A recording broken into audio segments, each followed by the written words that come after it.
Beleza, beleza. Então vamos começar aqui. Primeiro, boa tarde para todo mundo, para quem eu não falei ainda, beleza? Essa aqui vai ser a nossa aula 4, tá? Essa vai ser a nossa aula 4, que a gente vai falar de ppm, também vai falar de fração molar, que é dois outros tipos de concentrações, tá? E aí vai ficar faltando mais uma, que é a molaridade, para a gente encerrar essa parte de concentração e já partir para a parte de diluição de soluções e aí, por fim, acabar as soluções, tá?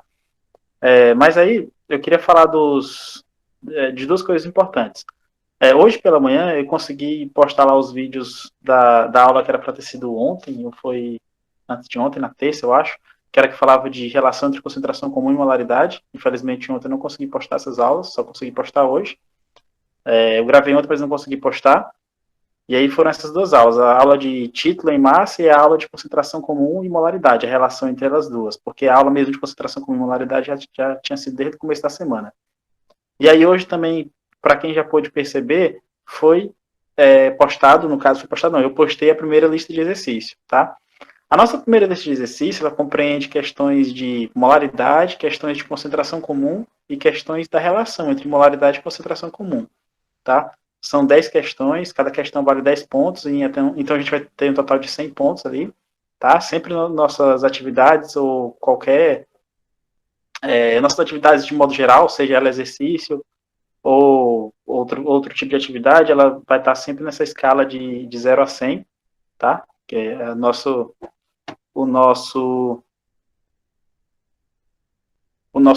a nossa pontuação, né? E aí no final a gente vai ter lá as nossas médias, todas serão contabilizadas em casas decimais, em números decimais, né? Não mais de 0 a 10, vai ser de 10 até 100, né? Então a nossa contagem vai ser essa. Outra coisa que eu queria falar para vocês, eu postei também um recadinho lá em relação à entrega de atividades, tá?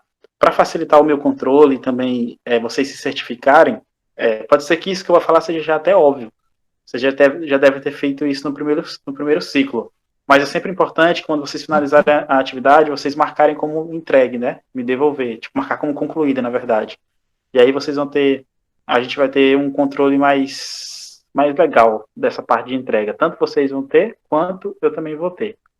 Beleza? É óbvio que também as respostas, mesmo você marcando como entregue, é óbvio que as respostas ficaram no histórico, lá numa planilha. E eu vou ver a data que você entregou. Mas você marcando como concluída é interessante até para vocês manterem um controle em relação ao que foi entregue e o que ainda não foi entregue. Beleza? Todo mundo conseguiu compreender isso, né? Então vamos lá. Voltando aqui. O que eu havia falado, tá? Já falei o conceito de molaridade, né? Concentração molar, que é número de mol dividido por volume.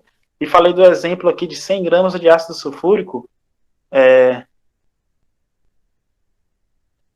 você, é, eu falei do ácido sulfúrico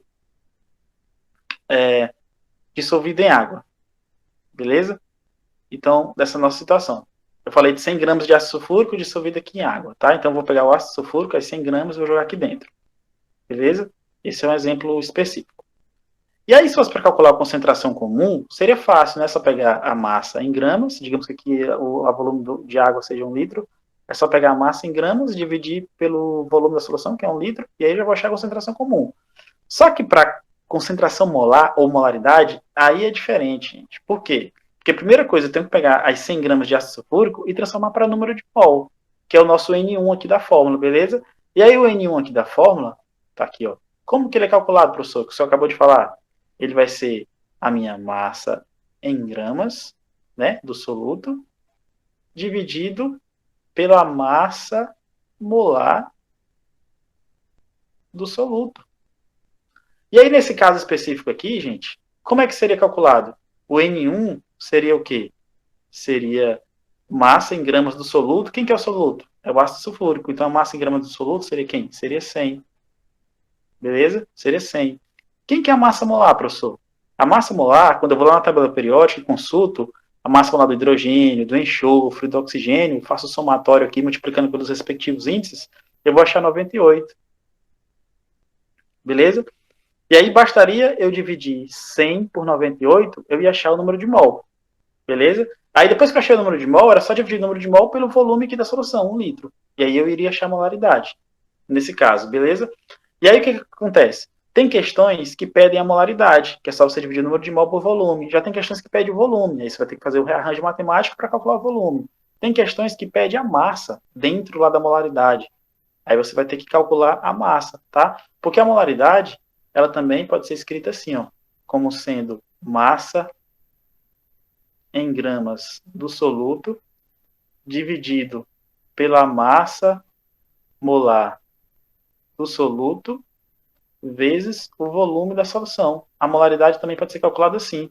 Alguém fala, professor, por que pode ser calculado assim? Porque eu peguei o N, o Nzinho aqui, ó, o número de mol, e substituí por isso aqui, ó, por massa molar do soluto dividido por massa em gramas do soluto dividido por massa molar do soluto. Eu só peguei o N que está aqui, que eu defini assim, e joguei lá dentro da outra fórmula. Aí eu cheguei nessa expressão. Beleza? Então, vocês vão perceber que aqui é bastante mais coisinhas matemáticas, tá? Algumas divisões, algumas multiplicações, certo? Então é importante vocês lembrarem disso. Para mim calcular a molaridade, eu preciso aprender a calcular o número de mol. Para mim calcular o número de mol, é só eu pegar a massa em gramas daquela espécie química que eu quero estudar e dividir pela massa molar. Como eu vou descobrir a massa molar? Basta eu pesquisar como que é a fórmula química do composto e depois vou lá na tabela periódica, pego as massas atômicas, faço o somatório e aí eu vou achar a massa molar. Aí eu pego a massa em gramas que eu já tinha, divido pela massa molar e eu acho o número de mol. Achando o número de mol, só dividir pelo volume da solução. E aí eu vou achar a molaridade. Deu para dar uma clareada aí? Acho que foi a Nicole, né, que falou? Não foi eu. Deu uma clareada, melhorou. E aí nas questões, é aquilo que eu te falei, vai aparecer questões que pedem volume, questões que pedem massa, aí você vai ter que usar a matemática, beleza? Colocar aquilo que a questão está pedindo em evidência, e aí fazer toda a manipulação matemática para colocar as outras variáveis nas fórmulas lá, e aí depois colocar os dados e achar a resposta. Tá? Basicamente isso. O Rafael falou alguma coisa aqui de internet, cara. Rafael, cara, o negócio tá difícil. Ele falou quando você for fazer as aulas, pode não ter o problema é que pode ser que seja uma alternativa boa. Mas, por exemplo, hoje, como eu tô com muito problema com a internet sem fio, Wi-Fi, hoje a aula está sendo mesmo pelo 4G aqui do celular. Então, enquanto eu tiver 4G, tem aula. Na hora que o 4G falhar e eu for pro Wi-Fi, vai ter problemas, porque a internet esses dias aqui na região que eu moro tá péssima. Entendeu? Mas a gente vai se virando do jeito que dá. Tá? Alguém tem mais outra dúvida? O professor poderia explicar sobre a última questão da atividade, acho que é a questão 10, que tem aquele gráfico. Eu não entendi muito bem aquela questão ali, não. Beleza, deixa eu ir lá. Deixa eu ir lá, ver se eu acho. Questão 9, né? Beleza.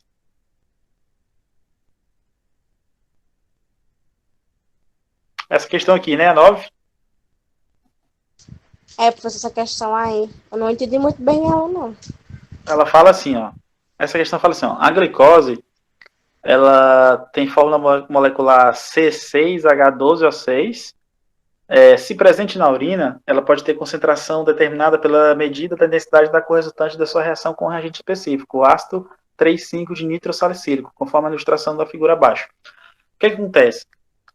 Essa questão ela é mais ou menos um princípio básico de quando a gente faz quando as pessoas fazem exame de urina para detectar a presença de glicose, né, que é o açúcar no sangue. Então, como que eles determinam? Pelo menos nesse caso específico.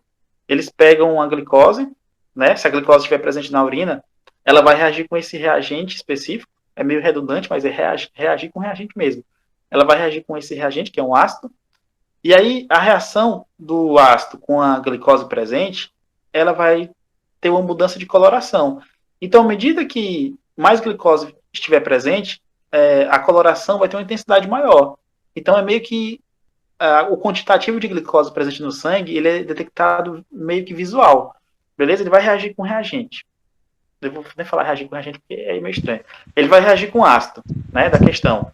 E aí, se tiver muita glicose presente, a intensidade da cor vai ser vai ser bem grande, tá? Então a questão mostra isso. Ela mostra que a intensidade da cor é proveniente da reação entre glicose e o nosso ácido 3,5 de nitrosalicílico e mostra a concentração de glicose que está presente, ou seja, uma relação direta entre cor, entre intensidade da cor e concentração da glicose, tá? Tá Ele bom, mostra isso. agora eu entendi. Aí o que acontece? Mas só que essa explicação que eu dei aqui, não sei nem se ajuda muito na questão. Foi só para Ajudou só um contextualizar. pouquinho. Foi só para contextualizar. Tá E aí bom. fala assim, ó, aí fala assim, imaginemos que uma amostra de urina submetida ao tratamento anterior tenha apresentado, aí tem apresentado. Caraca, será que tá faltando texto nessa questão? Agora eu tô preocupado.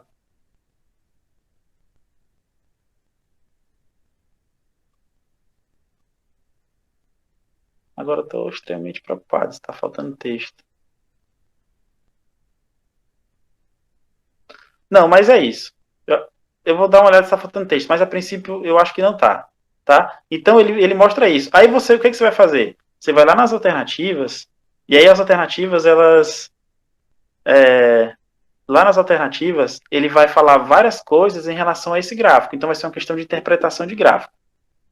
Beleza? Então é isso que eu posso falar. O resto vai ser com vocês. Tá bom. Era isso mesmo.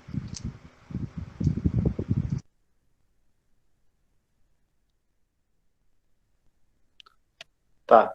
Então, ó, o nosso conteúdo de hoje vai ser o novo modo de expressar a concentração, tá? A gente já tem quais os modos que a gente já expressou concentração até agora? Foi concentração comum, concentração molar e título em massa, beleza? Foram as três. Então hoje a gente vai trabalhar com mais duas formas, tá? Com mais duas formas. Que formas são essas?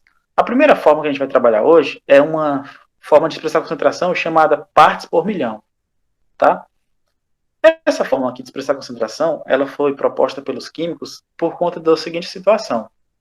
Geralmente, quando a gente está trabalhando com questões de meio ambiente, com química ambiental, a gente está trabalhando com uma pequena quantidade de poluente frente a um ambiente bastante extenso. Por exemplo, digamos que o cara queira estudar a concentração de chumbo presente em um determinado lago. Então, o que vai acontecer? Você teria que pegar a massa do chumbo ali, que ele encontrou, e dividir pelo volume total do lago. Digamos que seja um lago gigante. E aí, quando você pega a massa de chumbo e divide pelo volume total do lago, você vai ter uma massa relativamente pequena e um volume gigante.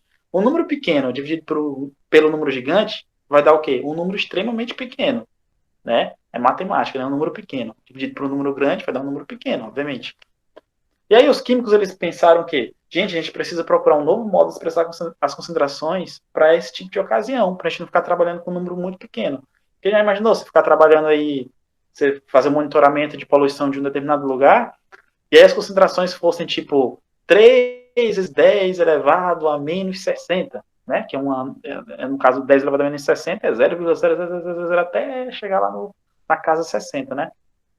E aí, digamos que o cara trabalhando com 5 vezes 10 elevado a menos 49, são números muito pequenos do ponto de vista matemático e até do ponto de vista químico. Então, para contornar essa situação, os químicos adotaram uma coisa chamada partes por milhão, tá? Que é o que a gente vai ver hoje.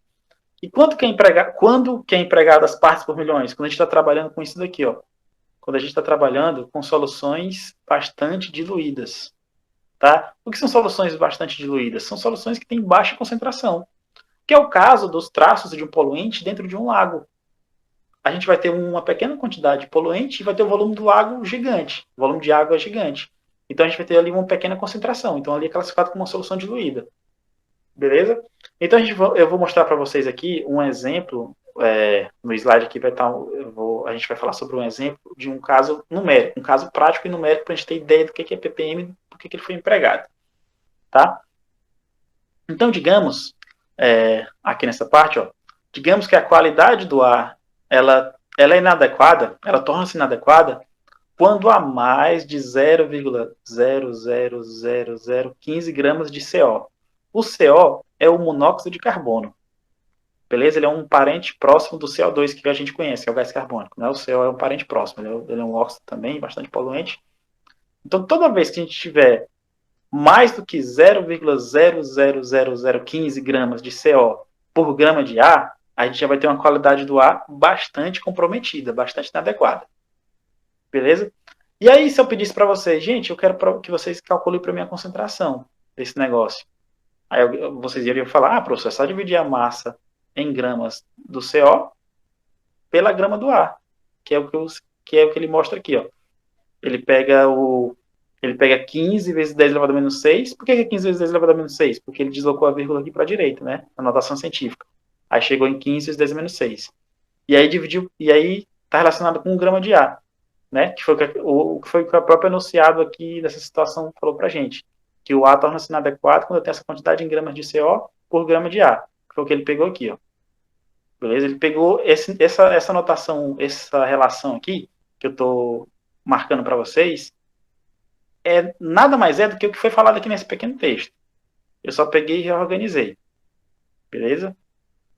E em vez de usar 0,00015, que até ruim de falar, eu peguei e transformei, fiz a notação científica e transformei em 15 vezes 10 a menos 6. Beleza?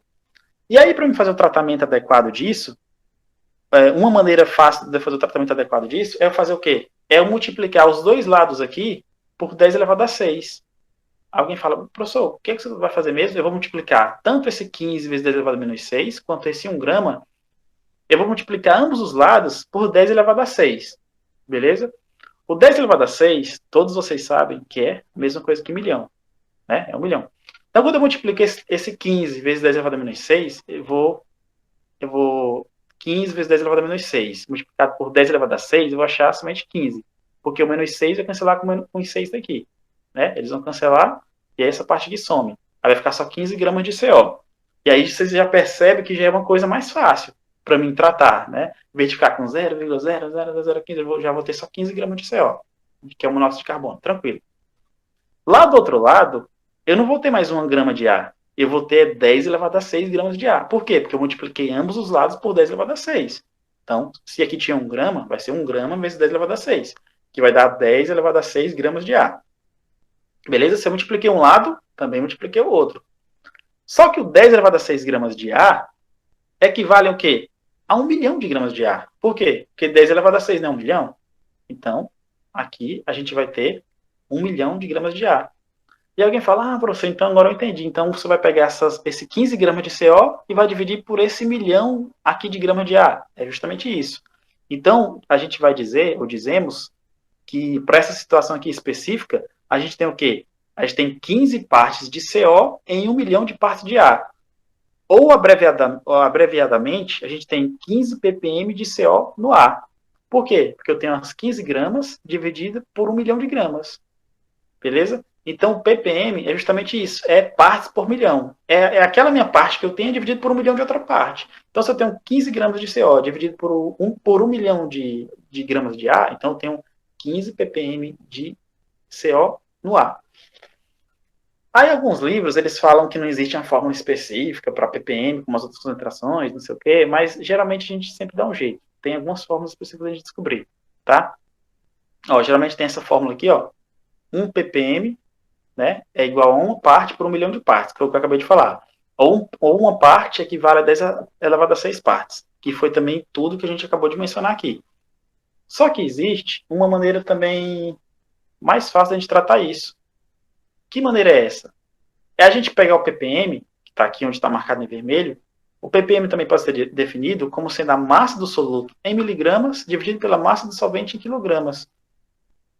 E aí eu sugiro para vocês, caso geralmente as pessoas, alguns livros falam que não existe fórmula específica, a gente tem que analisar caso a caso, fazer as divisões caso a caso, mas eu garanto para vocês que essa expressão aqui, ela será bastante útil quando a gente tiver com dúvidas em relação ao ppm, tá?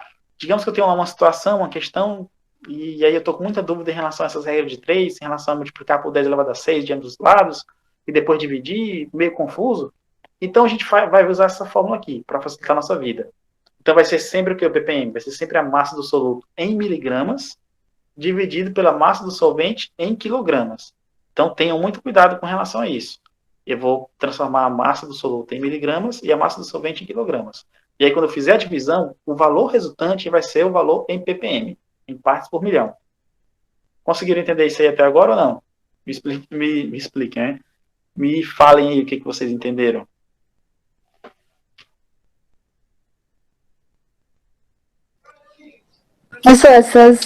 Essa fórmula aí, eu não consegui entender muito bem esse ppm, que é igual a massa do soluto dividido por massa do solvente. Você não conseguiu entender? Não.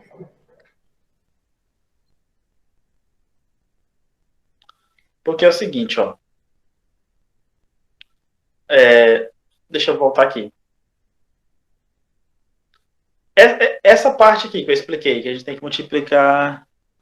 Eu vou fazer o exemplo já. Essa parte aqui, vocês chegaram a entender sobre a qualidade do ar, que eu acabei de mostrar para vocês, que eu tive que multiplicar por ambos os lados por 10 elevado a 6, conseguiram entender sim ou não? Essa parte eu consegui entender. Tá.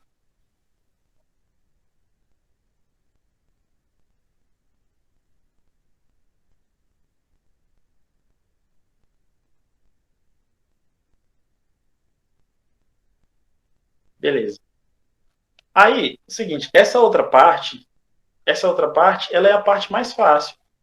Ela está falando, na verdade, ao invés da gente ficar usando lá aquilo que eu acabei de falar para vocês, de multiplicar ambos os lados por 10 elevado a 6, a gente vai pegar a massa do soluto, transformar ela em miligramas, e a massa do solvente, a gente vai pegar e transformar em quilogramas. E aí a gente vai fazer a divisão e vai achar o ppm. Então, por exemplo, nesse caso anterior aqui, ó, que eu estou falando para vocês, em vez de eu fazer toda essa regraiada de 3 que eu fiz aqui, multiplicar por 10 elevado a 6, não sei o que, não sei o que, o que eu poderia fazer para facilitar? Era só pegar essa massa em gramas aqui, ó, era só pegar ela, transformar ela para miligramas. Beleza? Transformar ela para miligramas. Transformar para miligramas. E aí eu ia pegar essa grama de ar, por 1 grama de ar, que no caso seria o nosso solvente, era só pegar esse 1 grama de ar e transformar ele para quê? Para quilograma de ar. Beleza? E aí, depois que fizer as transformações, é só pegar a massa do soluto, que no caso é o CO, e dividir pela massa do ar, que é o solvente. Quando eu fizer essa divisão, eu não vou precisar mais ficar multiplicando aqui por 10 elevado a 6 de ambos os lados, para depois chegar na conclusão que é partes por milhão. Quando eu fizer essa divisão aqui, eu já vou achar o meu valor em ppm. Por que eu vou achar em ppm? Porque ppm é igual a massa do soluto em miligramas dividido por massa do solvente em quilogramas. Basicamente isso. Não sei se ajudou a melhorar.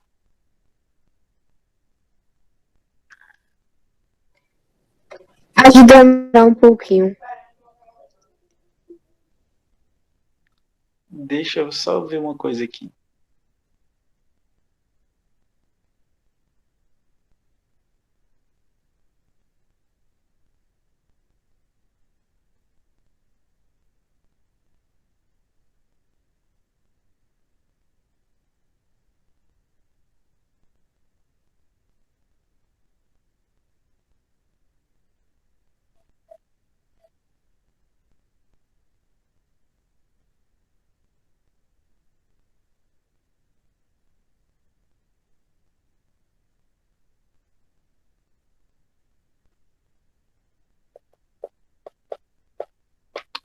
É isso mesmo.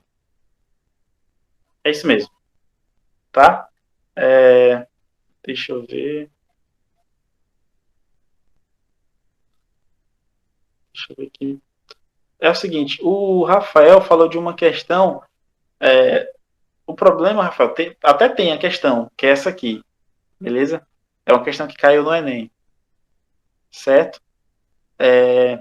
E aí, ela trata de ppm, no caso. Só que ela trata. Só que o que ela pede é uma coisa meio diferente da parte conceitual que eu queria mostrar aqui para vocês. Deixa eu ver. Mas eu vou continuar a aula. Qualquer coisa, eu tenho uma questão preparada já, e aí eu vou procurar depois, e aí eu tento resolver ela rápida, e aí eu, usando essa fórmula aqui, e posto para vocês, para a gente para tentar fixar o conteúdo, beleza? Então, enquanto isso, eu vou continuando a aula aqui, tá? Essa questão aqui, na verdade, eu coloquei ela aqui justamente para ilustrar para vocês que essa parte de ppm, ela está relacionada bastante com a parte ambiental. E aí ela já foi cobrada, inclusive, no Enem, tá? Ela fala assim, ó, o diesel é uma mistura de hidrocarbonetos, tá? Compostos de carbono e hidrogênio. Os hidrocarbonetos são compostos de carbono e hidrogênio, que vocês vão estudar lá na Química 3, tá? Vocês vão estudar só isso daqui, compostos. Boa parte da Química 3 será estudando hidrocarbonetos, vocês vão chegar lá depois. E fala que o diesel é composto desses tais hidrocarbonetos, que também apresentam um enxofre em sua composição. Ou seja, além de carbono e hidrogênio, também tem um enxofre. Esse enxofre é um componente indesejável, pois o trióxido de enxofre, que é o SO3, o trióxido de enxofre, que é o nosso SO3, ele é um componente indesejável, pois ele é gerado em um dos grandes causadores da chuva ácida. Tá? Então, essa questão aqui trata bem da parte química ambiental, né? Chuva ácida, todas essas coisas. E ele fala que nos anos 80, 1980, não havia regulamentação e era utilizado óleo diesel com 13.000 ppm de enxofre. Então, aqui já aparece o ppm, que é o que a gente está estudando aqui. Beleza? Então, o ppm aqui é o quê? É a concentração de enxofre, tá? 13.000 ppm. Então, é 13.000 partes por milhões de enxofre e em relação a alguma coisa, em relação ao ar, geralmente, né? E aí, em 2009, o diesel passou a ter 1.800 ppm de enxofre, que ele chamou, inclusive, S1800. O S é enxofre, e 1.800 é justamente ppm, tá? Então, em 2009, você percebe que em 1980 você tinha 13.000 ppm. Em 2009, o diesel passou a ter somente 1.800 ppm. Então, a gente percebe que teve uma redução bastante significativa. E, em seguida, foi inserido no mercado o diesel S500. Tá? O diesel S500 é o quê? Quer dizer que ele tem 500 ppm de enxofre. Beleza? Então, a gente já tem o quê? A gente já tem uma redução absurda, né? A gente passou de 13.000, já está trabalhando com 500 ppm. E aí, já está trabalhando com como é que fala? Com diesel de 500 ppm. Então, foi um decréscimo bem absurdo. Aí, em 2012, que já é relativamente recente aqui para a gente, né, a partir de 1980, já veio para 2012, foi difundido o diesel S50, com 50 ppm de enxofre em sua composição. E atualmente, né, essa questão aqui foi lá de meados de 2012, 2013, do Enem, e atualmente é produzido diesel com teores de enxofre ainda menores. Por que existe a preocupação dessa diminuição de teores de enxofre? Porque foi falado na própria questão que o enxofre presente no diesel, ele favorece a formação do trióxido de enxofre. E o trióxido de enxofre, ele é um componente indesejável, pois ele está relacionado com uma chuva ácida.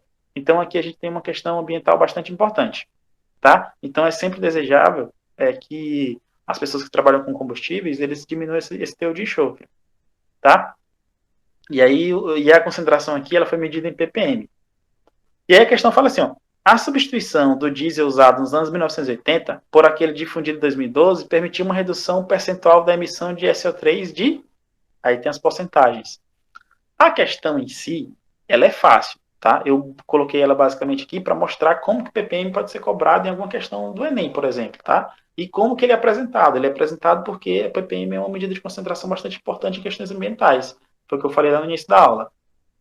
Beleza? E aí, para contextualizar para vocês a resolução, é basicamente isso, ó.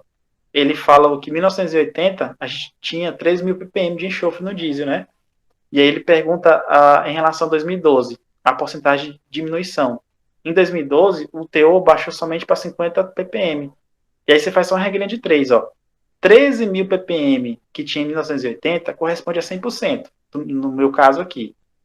E aí ele diminuiu para... E aí, no caso aqui, ele fala que atualmente baixou para 50 ppm.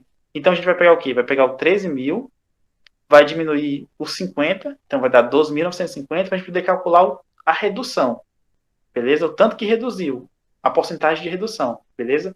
Porque às vezes a pessoa pode pensar, não, professor, eu pensei que você ia fazer a regra de 3 de 13.000, 100% e 50 para X. Não. Como ele está querendo saber aqui, em relação à redução percentual, eu vou ter que pegar o total, que era em 1980, que era 13 mil, vou pegar o total, que é aqui em 2012, que é 50, e vou ver o quanto que reduziu. Então, vou pegar o 13 mil, corresponde a 100%. Aí depois eu vou pegar o 13 mil menos 50, que vai ser o tanto que reduziu. E aí vou saber, em termos de porcentagem, quanto foi que reduziu. E aí a regra de 3 foi justamente isso que ele fez aqui.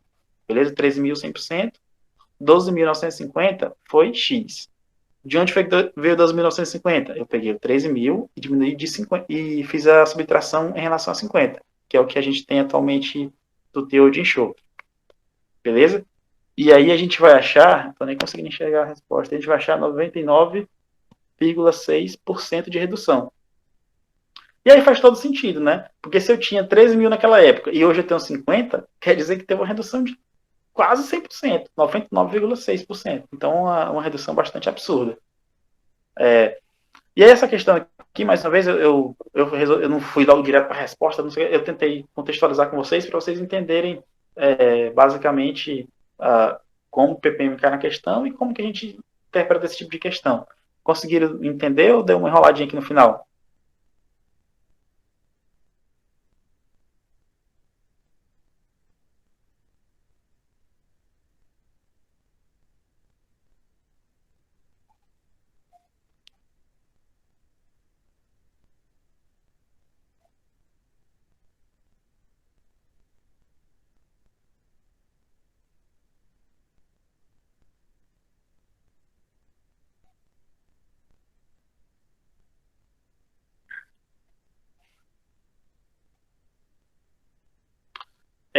Rafael, é o seguinte, ó, Rafael, em 1980, eu tinha concentração de enxofre sendo 13 mil ppm. Ó, eu tinha 13 mil ppm. Eu tinha 13 mil ppm de enxofre em 1980. Basicamente isso. E aí em 2012, por conta da redução da política de presença de enxofre nos combustíveis, principalmente no diesel, eu já tinha 50 ppm. Então foi uma diminuição absurda. Beleza? Então em 1980 eu tinha 13 mil e em 2012 eu tinha 50. E a questão pede para você calcular em porcentagem o quanto que reduziu. Beleza? Aí, beleza. Se você falar assim, professor, em porcentagem eu não sei não calcular.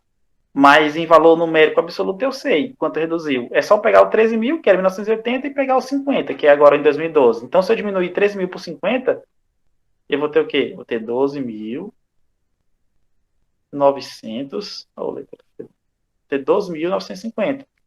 Esse 12.950 significa o quê, professor? Significa o que reduziu, né? Significa a redução que eu tive. E aí a questão foi o quê? Foi ver quanto que esse 2.950 corresponde em porcentagem, foi somente isso. Então ele pegou a condição inicial, que 1980, que era 13.000 ppm, correspondia a 100%, né? Que era o que tinha lá inicialmente, 100%. E aí a redução, que é o 12.950, corresponde a quantos por cento? Aí você coloca lá o 12.950 é igual a X, 13 mil é igual a 100%, faz a regra de 3 como está mostrado aqui na questão. Quando você faz a regra de 3, você vai achar 99,6%, né? Então, esse 99,6% é somente essa redução aqui em termos de porcentagem, tá? É a porcentagem do que foi reduzido, tá? É basicamente isso. Eu não sei se ficou mais claro, mas qualquer coisa depois a gente conversa, você pode mandar mensagem, a gente conversa com mais detalhes aí sobre essa questão, beleza?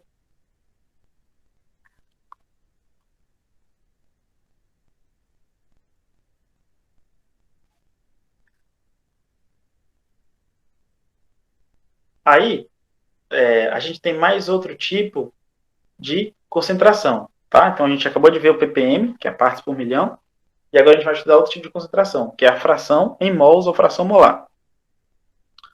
Aqui, para eu falar a verdade para vocês, essa parte é bem fácil, tá? E a gente vai usar sempre o nome fração molar. Não vamos usar fração em mol, não. A gente vai usar sempre fração molar. Qual o símbolo da fração molar, professor? É o X.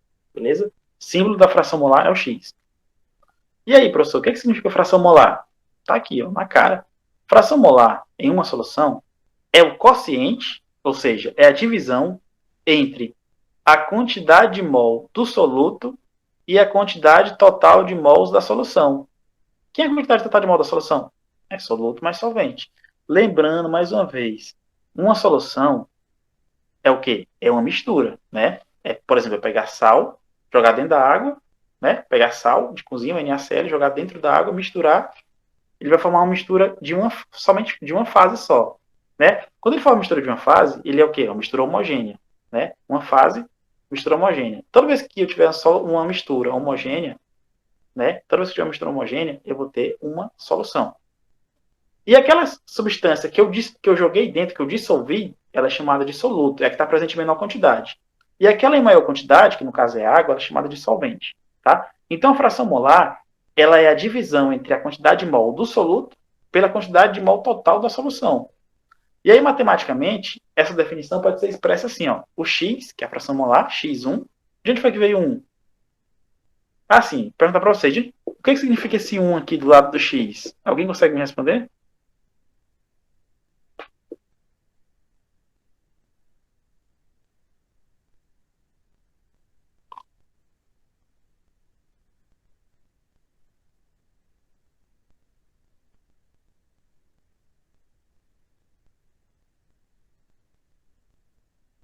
Alguém?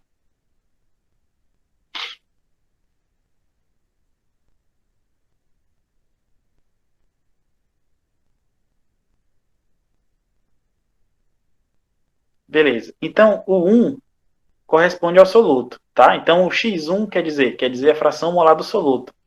Como que eu calculo a fração molar do soluto? É só pegar o N1, que é o número de mol do soluto, dividir por N1 mais N2, que é o número de mol do soluto mais o número de mol do solvente, tá?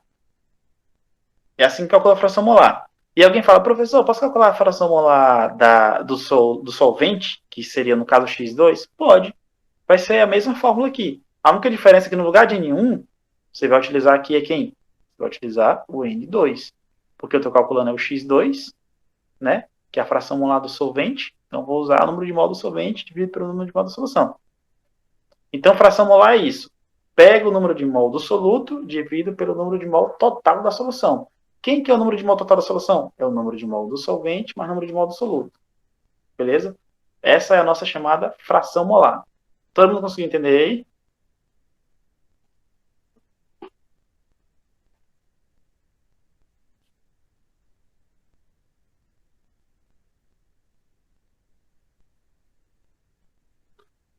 Beleza. Outro ponto importante em relação à fração molar, gente, é que a fração molar, a soma das frações molares de uma solução, ela sempre vai ser igual a 1.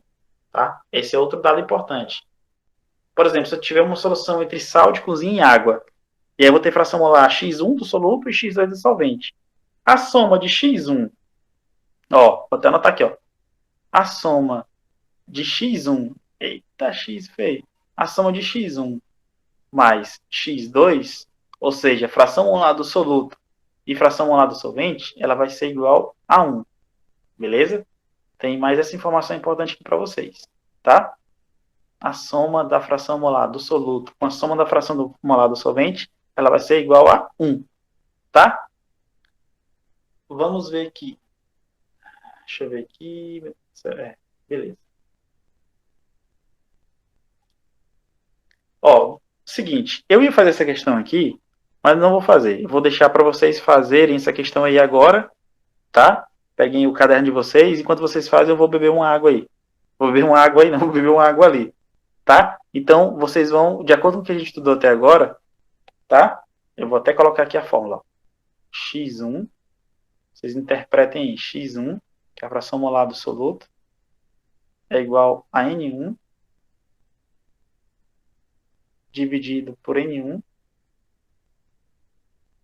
mais N2. Lembrando que N1, número de mol do soluto, N2, número de mol do solvente. Tá? Então, vou pedir para vocês fazer essa questão para mim, enquanto eu vou tomar uma água rapidão ali. Beleza? Tranquilo aí? Então, aguardo vocês aí, já já eu volto.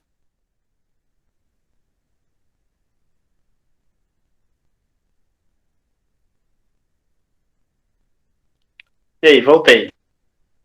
E aí, conseguiram fazer? Resolver?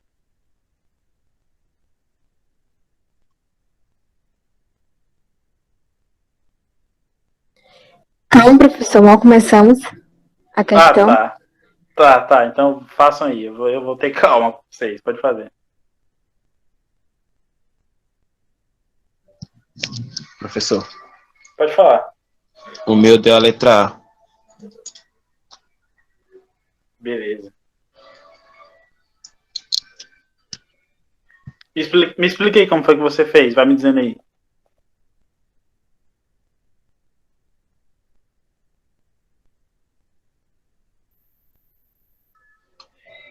Eu peguei o número de mol absoluto e dividi pelo o número de mol do solvente, que é 99 mol, e pelo o número da solução.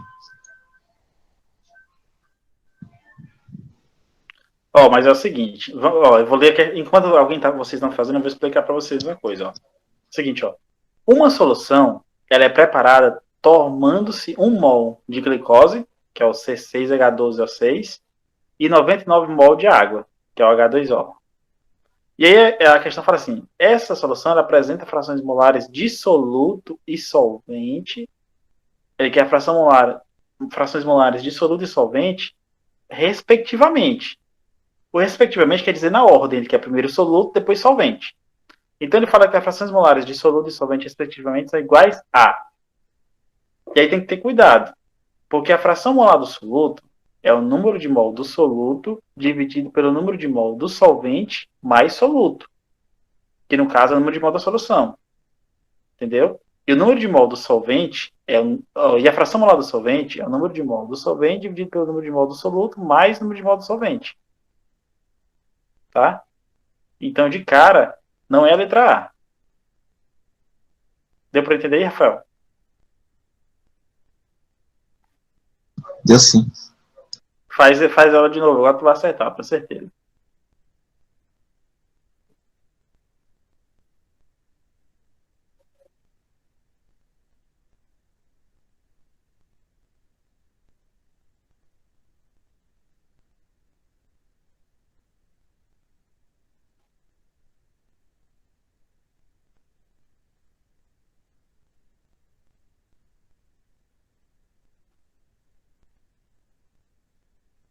Professor, Oi. uma dúvida aqui.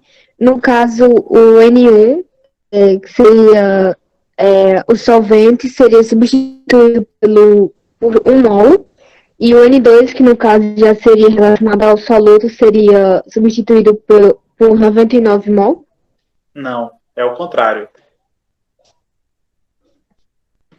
Ah, vou tentar aqui novamente. Ó, deixa eu te falar uma coisa. A gente falou lá desde o começo da aula, desde o começo da disciplina, a gente não falou que o soluto não é o que está presente em menor quantidade na solução? Sim ou não? Isso. Então, se tem 1 mol de glicose, a glicose vai ser quem? Esse 1 mol vai ser o mol do soluto. Não sei se foi isso que tu falou. Não, né? Tu falou o contrário, não foi?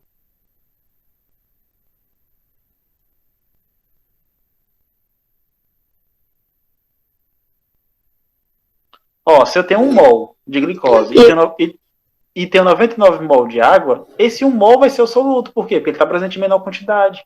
E o 99, que no caso é o mol de água, vai ser o solvente. Então foi exatamente aquilo que tu falou, só que é o contrário, entendeu? Beleza, acho que eu confundi aqui, vou tentar.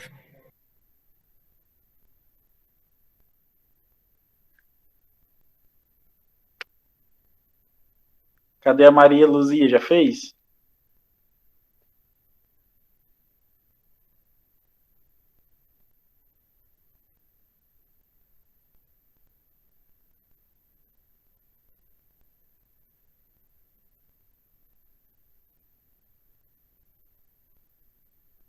Fala a tua resposta aí, Ellen. A Elisnara também, eu acho que já deve ter feito.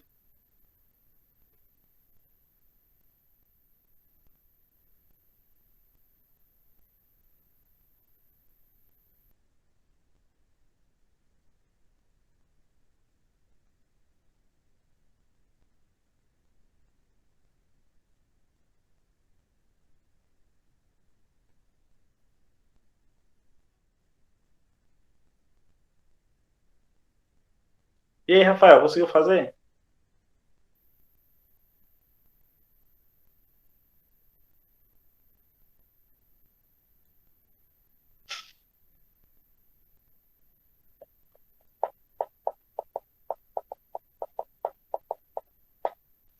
Ó, gente, vocês vão entender isso daqui, ó. Vamos lá. Enquanto vocês vão fazendo aí, ó. O N1, ó, o N1,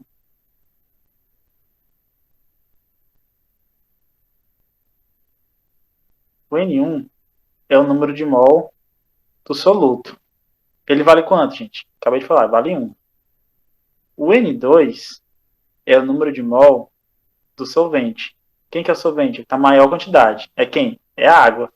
E qual é o número de mol da água? 99. 99. Beleza? E aí o X1 é quem? Fração molar do soluto. É o N1 dividido por N1 mais N2. Então eu tenho o quê? Eu tenho que o X1 vai ser igual a N1. Quem que é o N1? 1 dividido por N1, que é 1, mais N2, que é 99. 99. Portanto, o meu X1 gente, vai ser 1, tá? Quanto é 99 mais 1? Ou 1 mais 99? Não é 100? Tá aqui, ó, 100. Então, meu X1 vai ser 1 sobre 100, que é igual a 0,01. Me falem aí, se vocês conseguiram entender isso que eu fiz. Sim, isso aí eu consegui entender. Eu só não consegui entender depois disso aí o que se deve fazer. O que se deve fazer? O que se deve fazer agora é achar o X2, né? Não?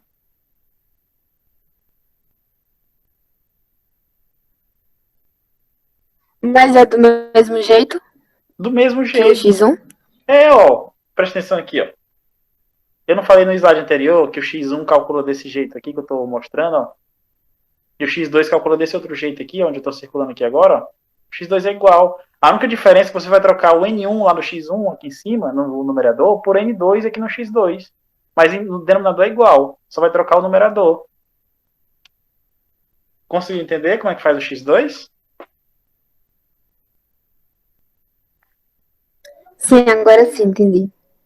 Outra coisa, se você falar assim para mim, ó, deixa só eu apagar aqui pra gente falar outra coisa para vocês. Só apagar essa coisa aqui. E aí, você calcula o X2 lá do jeito que eu falei, substituir o N1 por N2. Não tem bronca.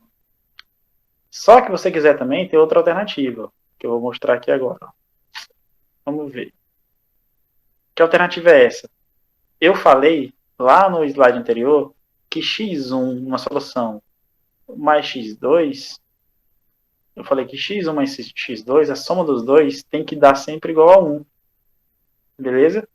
E aí, se eu já achei o x1 que é 0,01, para me achar o x2 é só o quê? É só eu pegar x2 igual a 1.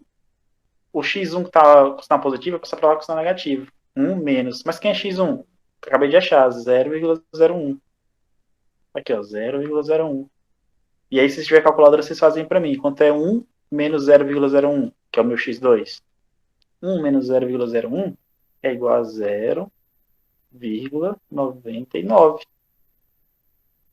Beleza? Que é o meu x2. Que aí, no caso, seria a nossa letra E. Mas se você fizer o x2 do jeito que eu fiz o x1, também dá certo. Pode testar aí, inclusive. Deu para entender aí? Deu para entender, Rafael?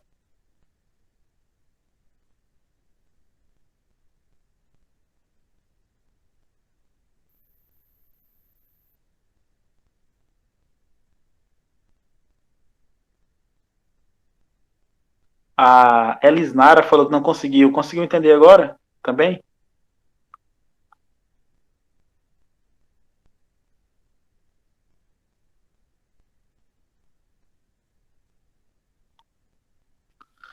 Porque a questão, gente, vocês podem usar a fórmula, gente. É só pegar o número de mol do soluto, que é o N1, e dividir pelo número de mol da solução, que é N1 mais N2. Tá? E aí vocês fazem essa divisão, vocês vão achar a fração molar. Tá? Outra coisa importante, todas as unidades, a maioria das unidades aqui a gente está trabalhando para concentração, elas têm, a maioria das concentrações, das formas de expressar concentrações, elas têm unidade, né? Que é o grama por litro, mol por litro. Aí quando a gente vem aqui para a fração molar, a gente não tem unidade, beleza? A gente não tem unidade, é só valor numérico. Por que não tem unidade? Porque no numerador você tem mol, e no denominador você tem mol. E aí mol com mol, no numerador e no denominador, eles cancelam-se. E aí a gente não vai ter unidade. Beleza? Então, fração molar, a gente não tem unidade. Beleza?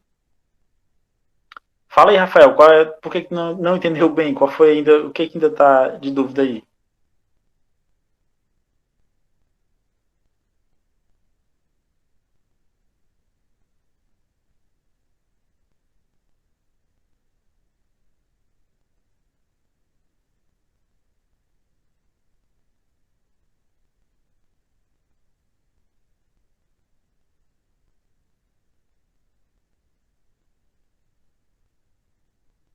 Ah, beleza. Então é o seguinte, gente. Então, a nossa aula de hoje, eu queria mostrar para vocês, basicamente, essas duas formas de expressar concentrações, tá? E aí, já na próxima aula, que no caso vai ser um conteúdo assíncrono, eu já vou estar mandando para vocês a parte que fala de molaridade, e aí depois já vou falar de diluição de soluções, para a gente já encerrar esse conteúdo de soluções e já partir para outro conteúdo. Beleza? Então, eu vou estar deixando para vocês, assim que possível, a gravação da aula de hoje, juntamente com os slides, para vocês acompanharem, revisarem. Vocês todos sabem meu número, tá? Quiser entrar em contato comigo para tirar dúvida, pode pegar o meu WhatsApp, pode mandar para tirar dúvida a qualquer hora. Estou sempre online aí para responder, beleza? Sobre o próprio conteúdo, sobre as listas de exercícios, alguma questão, beleza? Então é basicamente isso. Eu queria mais uma vez desejar boa tarde a todos vocês, que vocês tenham aí bons estudos aí ao longo da semana, façam uma lista de exercícios, pelo amor de Deus, e um abraço a todos vocês, uma boa tarde. Valeu. Professor, tchau, até a próxima semana. Tá, até a próxima. Valeu.